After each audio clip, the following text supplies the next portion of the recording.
Howdy, all you delicious people. I'm here today to talk about The Falcon and the Winter Soldier, Episode 6. I say Episode 6, I don't say season finale, because to me, there is a really great part within this episode that I really did enjoy, but overall, I kind of left this season finale, or season ending, maybe, question mark, because maybe there's one more episode. It feels like there should be one more episode because this episode kind of left me going, one, why was there a leak of Omega Red being on the show? Because there is no Omega Red being showcased on the show. So what was going on with that? Was that a left off the drawing board thing that they took out of the show because it didn't make any sense? But on top of that, we have to have an episode. We are to figure out who the power broker is. And immediately, there was no true, surprises within the show. Like, if anything, like, this season finale, I was thinking, we'd get this big, ooh, surprise thing going on, and, I would just been like, wow, like, the episode ended, like, wow, like, this is crazy. Like, immediately I would have thought, the power broker, could have been any number of people. Like, it could have been really, really interesting to have seen, the power broker, being any number of people. And immediately I was just like, it seems like they're going to get to the power broker because it's like I heard through the grapevine, the power broker is actually a person, not just an episode. And so, hey, it's who could it be? Who could this mysterious person be coming out of the shadows and whatever, what have you?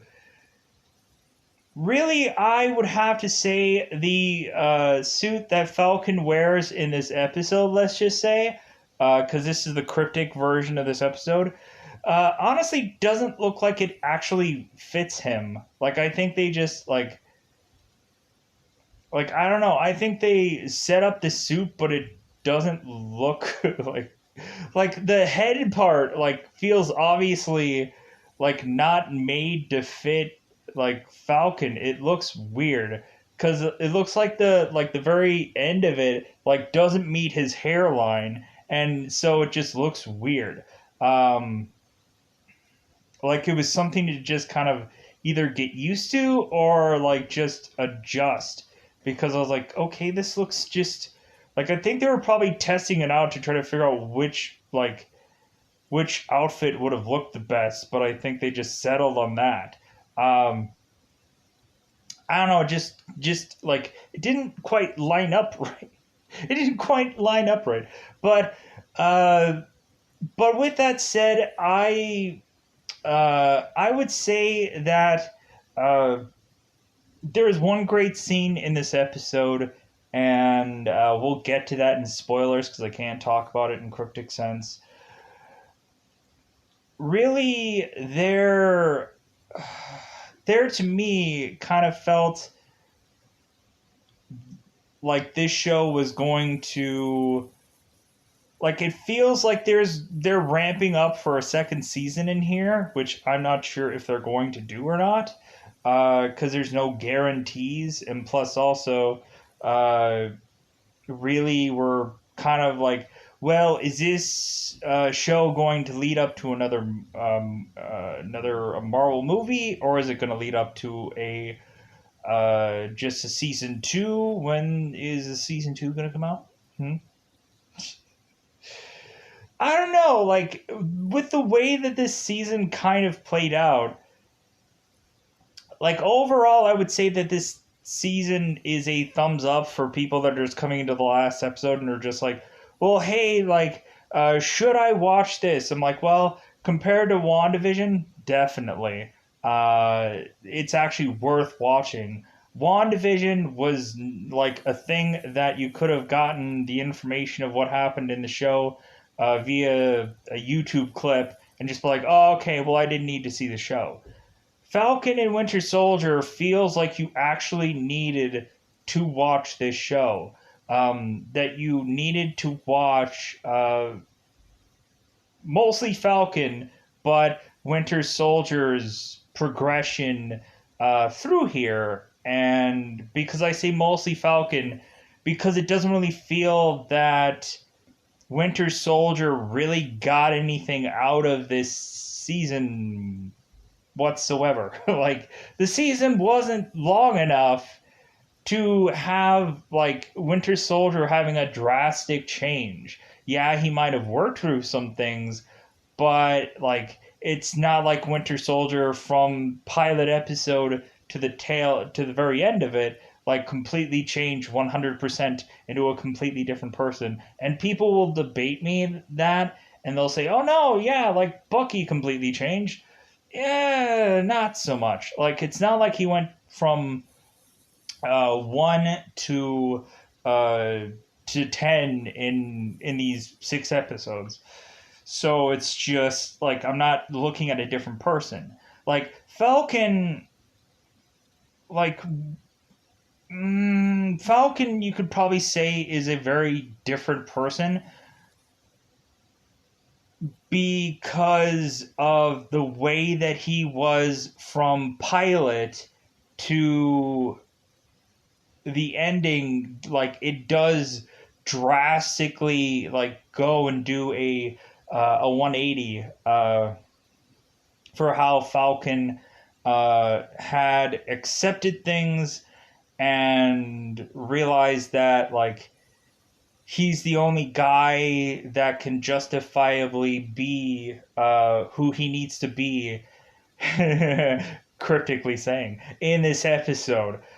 So, with that said, so, like, it just kind of left me, like, wanting more, and I guess that's where they kind of want to get you. They kind of want to get you to be like, yeah, like, I want you to stick around to wait till we can pop another one of these seasons out, which won't be months from now or probably years from now or whatever, because they have to do other things. They have to promote other shows, and I'm excited for eventually the Moon Knight show. I think that the Loki show is probably just going to be a bunch of, like, it's going to be a fever dream probably through most of those episodes. I do not, honestly, I just don't think the Loki show is going to, like, have me go, wow, like, I needed to go out of my way to watch this show.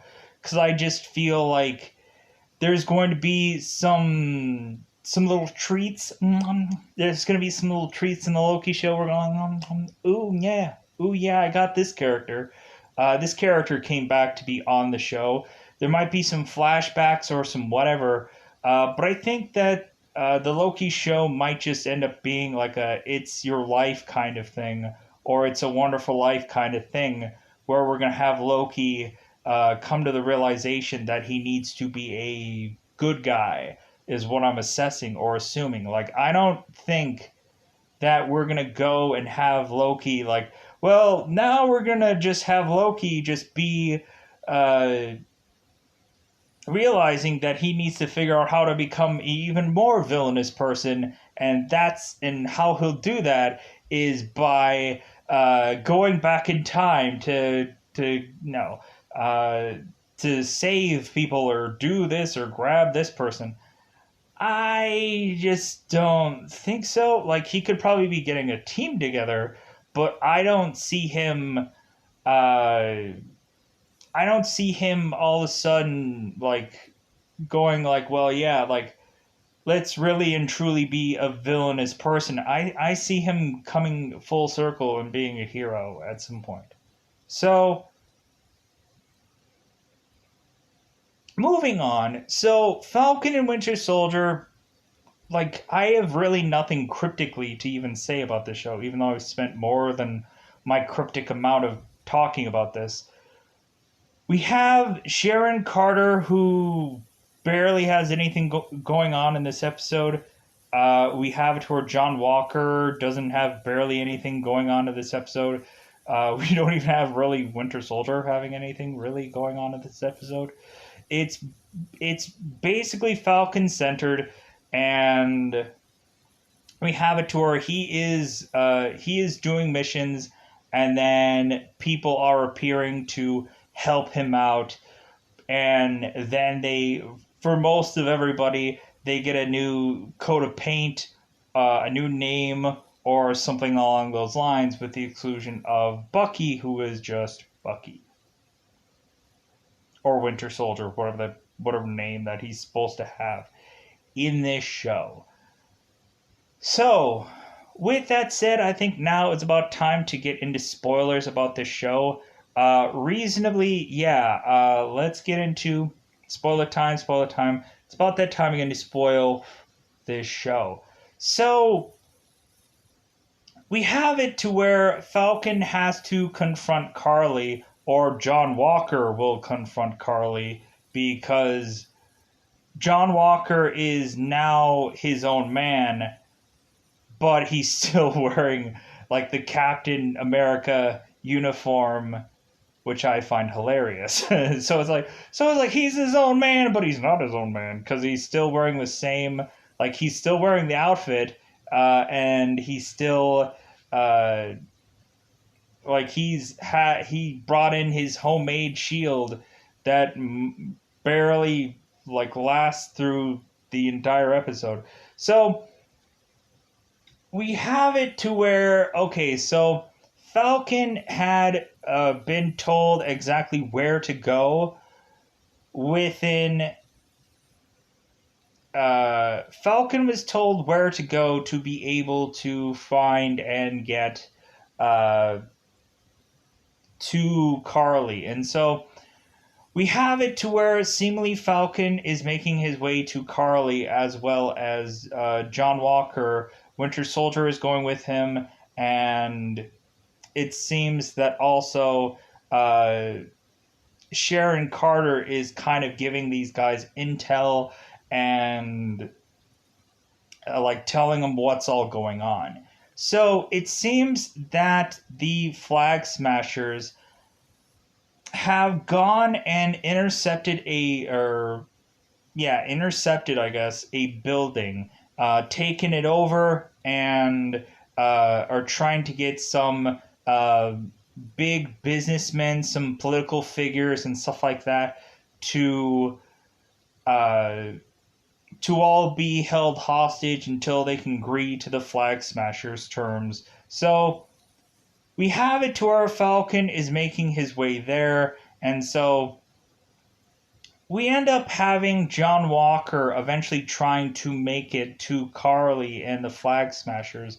And so we have it to where John Walker is still wearing his Captain American gear with his makeshift shield. And so he ends up going on his way to meeting up with the Flag Smashers and Carly. And so John Walker is consistently like, well, I want to get justice for Battlestar. And the Flag Smashers are like, oh, well, that's cute and all, but yeah, that's just not going to work out. Like, Carly is just like, I'm sorry, but your friend's death was a mistake. And John Walker's like, I don't want to hear that. So we end up having Falcon and Winter Soldier making their way to where John is at, and is trying to make their way through this building, while Sharon had taken off her fake mask and revealed that she's like, oh, well, yeah, like it's really hard to be a person that is gonna, like, even if I am disemboweled or whatever, like, I'm still gonna try to, like, be a part of things and whatever, because even if she doesn't have her pardon, she's still going to try and part the Red Sea, if you know what I mean. So we have it to where Sharon Carter is going and telling and feeding information to Falcon, to where we find out that the Flag Smashers have taken all these political figures in this helicopter. And so we have it to where Batroc is one of the Flag Smashers, and he ends up taking off his mask and goes and starts to fight out Falcon, to where Falcon ends up trying to fight Batroc off, but of course, Batroc doesn't have the super soldier serum, and neither does Falcon, so it's kind of a very even match. Because we're not going to have a blood transfusion, I guess, for Falcon within this story, but eventually we'll probably have to forcibly have one, because I'm assessing that it's like, is Falcon going to say no? Like, I will never have the super soldier serum. How will he know? There's got to be some kind of story that ends up having to forcibly happen, where there's got to be some blood transfusion of sorts between some super soldier serum thing going on here and Falcon. It has to happen somehow. Huh? So, anyways, so we go on here, because that's not going to happen in this episode. I'm just trying to, say, Falcon needs a super soldier. He's Captain America now. He's red, white, and blue, buddy. You gotta put on that super soldier. I know it's no, I don't want to be exactly like the Captain Americas that have come before me. No, no offense, Isaiah Bradley. I'm gonna build you an entire monument and make you proud and make you happy. Which I think that was the best part of this entire episode. When Falcon beats everybody, he goes to Isaiah Bradley and says, hey, dude, we built you an entire wing right next to Captain America's monument. Look at that, Isaiah Bradley. And he's like, oh my God. He's like, you've honored me. And he's freaking hugging Falcon. And it's it's the best part of this episode. Everything else is just second best. I thought that part of this episode was great. But anyways, so we have Falcon, who is fighting off Batroc, who's the Leaper. And we have it to where Falcon is you know what? I don't have time to fight you. I'm going to leave. And so Falcon ends up going off into a window to go and catch his shield, because he tossed it out there so that way he could catch it. Because I guess he just loves flinging that shield so he can catch it. So we have it to where Falcon is going to intercept this helicopter, and we have it to where Falcon is trying to figure out which one of these people in this helicopter can fly this helicopter, because Falcon is going to take his shield and whichever, and take the pilot of this helicopter and have him go out of this helicopter so this woman can take control of the plane.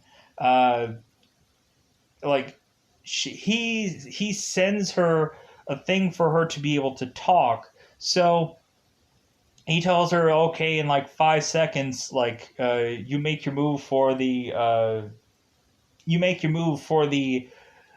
thing, and I'll get the pilot. So Falcon gets the pilot. Woman goes into a helicopter, and then they end up landing the helicopter. So we end up having this fight out still going on, and so we have it to where I'll get to the whole helicopter and the people all talking it out, and Falcon having to give them the morality thing of well, hey, I am who I am, and so now I have to realize that you guys have to all work together and figure this out. Why are you debating one another like crazy? Come on, come to an easy consensus. Come on, the world has to keep on turning and blah blah blah. And we have it to where Falcon now has to realize how much uh like he needed to give these speeches to these people because he is the Captain America, and now he's the only person to unite these three people in this agreement to get the things that they need to get done. So that's the whole morality speech thing, whatever. And it's really enjoyable, but then also it's just like, well, yeah, of course he has to have this like moment where he's giving some speech to somebody or he's lecturing somebody now that he's Captain America, because that's like the no-brainer thing to do. Like every single time, like Captain America has to come in and basically talk some sense into somebody or whichever. So moving on. So we have Captain America, because I'll call him Captain America now, because freaking Captain America. Yeah, he's Black Falcon to some people, but that's Captain America. Yeah, like, that's not Black Falcon, that's Captain America. Yeah. Yeah.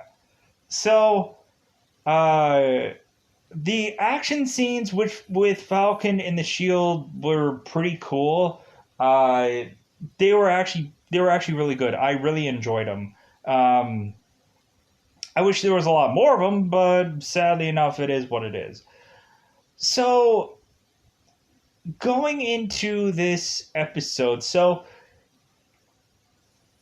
we had uh, we had it to where so it gets to a point to where there is some like armored vehicle that is to repetitiously uh like fall, and so they're like juggling this armored car. We have it to where like John Walker is trying to, with his super strength, like trying to get the vehicle pulled back, and then the super soldiers end up trying to get to John Walker, and then so it ends up almost falling again, and so Falcon ends up using his uh like his jet powered Falcon to be able to get this armored car to uh, uh, fall onto the things to where like the armored car is just going to be completely fine. And so we eventually had this fight up between these super soldiers and eventually like Winter Soldier, John Walker, who is now U.S. agent towards the end of this episode because he got a new coat of paint, which is just a black suit, and John Walker has to obviously point out, like, dude, like, my suit's just painted black now. And Valentine is like, well, yeah, because you're now the U.S. agent. And then U.S. agent is now just like, well, yeah, like, I'm back now. I'm back. Yeah, what a goofy thing to do. So, while, like, all this action is going on, everybody's taking out everybody, eventually we mangle U.S. agents Shield trying to have him strengthen up this armored car through these little bits of God, what are they, like metal whatever they are, like building pieces, iron, whatever things. So moving on. So we eventually get it to where Sharon is in the midst of Carly, and we have it to where there's an exchange between Carly and Sharon where she says, like, well, I'm disappointed in you. And immediately I thought, like, oh my god, is this where they reveal the power broker? And exactly that is what happens. Sharon ends up shooting Carly, and then she ends up exposing that she's the power broker because Batroc ends up saying, well, like, you're obviously the power broker now, and now I'm going to have to get paid 4 times what I was getting paid So, to keep your secret. So, like, you need to pay me now, mother trucker. And so, we have it to where I think Batroc ends up escaping. Carly ends up with a bullet hole in her chest, and Sharon had also gotten shot, but she had not gotten killed. She had just gotten wounded. And so we end up having it to where Falcon eventually is to uh, carry out Carly, and that's when eventually he's giving this speech to all of these political figures and stuff like that. He's gonna give the girl to an ambulance drivers, but then eventually he's gonna go and do the whole speech to the political figures to like get their heads together and all unite and whichever. So we have it to where the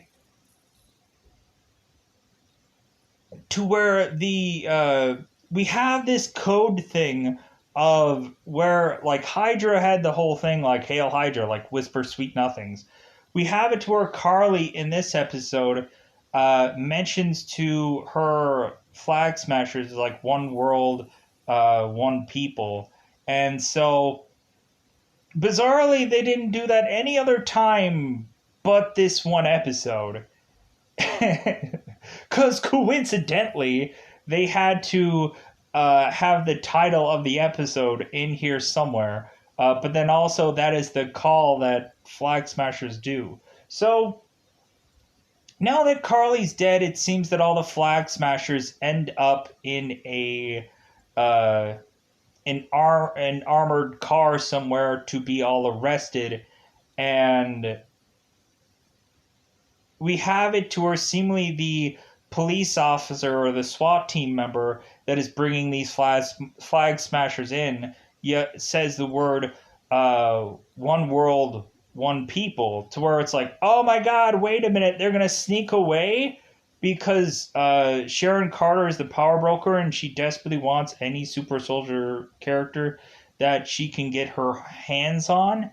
And so because Sharon Carter might have been a villain all along and we never even knew. To me, the reveal of Sharon Carter being the power broker, I immediately just kind of was like, I just was like, okay, so there is a reason why this character was barely in the show to be the big bad villain the entire time. I would have felt better about that if Sharon Carter was actually in this show more, but she had barely a non-existent thing going on here, and I was severely annoyed with that now that we had this big reveal on this episode. Like, Sharon was not doing jack crap nothing, and then she was also not really doing jack crap nothing in this very last episode where she was supposed to be the main villain of it all. We were to assess and or assume. Plus, we were to also assess and or assume that Sharon Carter was working for somebody higher up, like a Zemo, or like a Red Skull, or like a something exciting. But yeah, that never happened either. We end up finding out that once these super soldiers were to be driven off, we end up seeing that their vehicle that they were in had exploded, and we end up zooming out onto a vehicle of a butler who is just going like and we end up finding out that that butler was actually Baron Zemo's butler, and that Zemo had made the call to make sure that all of these super soldiers had died, so that way there are no super soldiers left, and so that way also, besides the good guys, if you can call U.S. Agent a good guy, I'm not quite sure, but he'll eventually somewhere down the road get manipulated. It'll be bad, but it'll be what it is. So we end up having it to where Zemo is in the raft and he's just kind of flipping through books just kind of smiling because he knew something was going on, but he didn't know when or what or why. And so we have it to where they're like, yeah, like Zemo must have taken care of all those super soldiers. Wow, isn't that great for him? And so we end up finding out uh, that really all of this is to just be resolved. We have it to where Sharon Carter is not to have ever been revealed of the power broker. She ends up getting a pardon, and so she ends up making a call saying like, "Well, hey, like we're probably out of all super soldiers, but hey, uh, we're gonna surefire enough get all kinds of tech and high classified information on all kinds of things now. Now that Sharon is gonna quite possibly be able to get her job back, uh, to be able to get all kinds of information and so on and so forth. So like all kinds of bags could be out of the loose with Sharon being involved as the power broker character, because really there was nowhere for her to actually go. Uh, I was actually kind of interested to see like Sharon Carter actually become like a actual character, but instead, like we have it to where Sharon Carter is just Sharon Carter through this whole entire thing. Like it would have been nice if she would actually been like, oh, she would actually had a code name like all along, and you would have been like, oh my god, it's Sharon Carter. Be scared of her because now she's so and so character. But I guess that just never really happened, except for the word power broker, which I'm like, ooh, quiver in fear for the power broker. So we have it to where, again, like I said, John Walker gets a new slap of paint, and now he has a black suit instead of a blue suit. The bizarre looking A is now gone, and his helmet is just now black. He's like, dude, my gear is just all black, and we have it to where Valentine is like, well, yeah, just because you're a different person, you're a U.S. agent now. Like, see you later. To where, yeah, like I said, like John Walker's like, I'm back, I'm back. Oh, look at me, just like the posters would say, Captain America's back. Well, I'm back. Sure. Just a freelance guy in a freelance world. So moving on, so we have it to where reasonably the rest of this episode is basically just everybody relishing in the fact that they've won. Because I had it, like I've already talked about Falcon after he won going to Isaiah Bradley and bringing up the monument of Isaiah Bradley, the big gold statue of him, which was great. And like the whole wing that the museum had on Bradley. So yeah, like that was really awesome. That was the best part of this episode. Uh, Plus also like Falcon coming to the realization of him being like Captain America, to where Isaiah Bradley was just like, yeah, like you made a really good decision. Like it's like, yeah, you didn't listen to me though, but you know what, you made a really good decision. Uh, to where like, yeah, like the goofiest part, but also like the heartwarming part was the whole like, hey, that's the Black Falcon. It's like, no, that's Captain America. Like I think everybody will remember that more so than anything else, because like the funny little goofy names that everyone came up for Falcon and whatever. I think Captain America will probably have a Falcon, and I think it'll end up being quite possibly Falcon's sidekick of this whole entire show. The guy that was with him the whole entire time, helping him out, might quite possibly become Falcon, because I don't think they're ever going to add Miles Morales into this show. Because I think the young squadron right now is doing bizarrely Miles Morales as Falcon. And so, like, what are we gonna have? Like 12 different Falcons in this show? What are we gonna like? That doesn't even make any sense. Like, why do we have so many Falcons now? It doesn't quite make any sense. Maybe somebody dies and then Miles Morales becomes. I don't know. I don't know what that story is. It's so weird to me.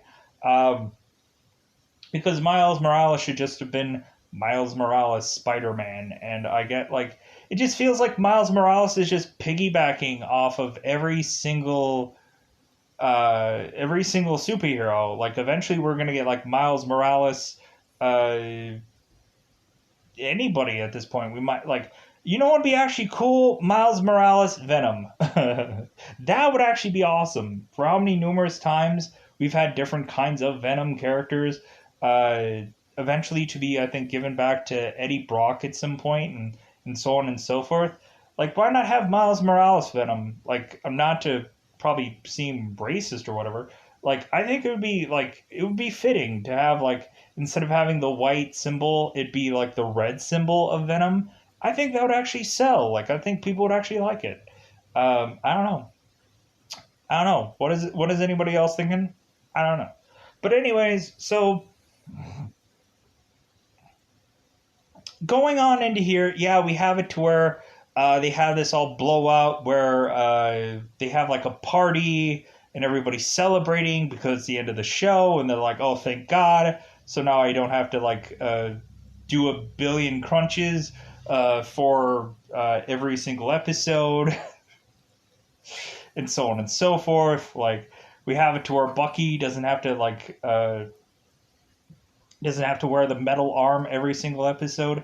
Like I thought it was funny when like Bucky was uh, like holding out his arm and like the two kids were like hanging onto it, and he's like, "Yeah, like I can just hold these kids like it's nothing." Um, like I thought that that was kind of funny. But yeah, I think with that, I think that's all that I had to say about this episode. I hope I covered everything. There's probably some things here and there that I skipped around about. Like I didn't like quite understand the whole like armored car thing and whatever the heck happened with all of that. Uh, but yeah, like pretty interesting episode. A lot of things going on. But with that said, I'm probably gonna like look back on this and like, yeah, I completely forgot about this, or I probably, uh, like, I felt like I probably didn't quite do the whole review. But when looking at it, I probably said a lot more things than maybe some other people did. So, with that said, I'm going to get out of here. Bye, everybody. Bye, everybody.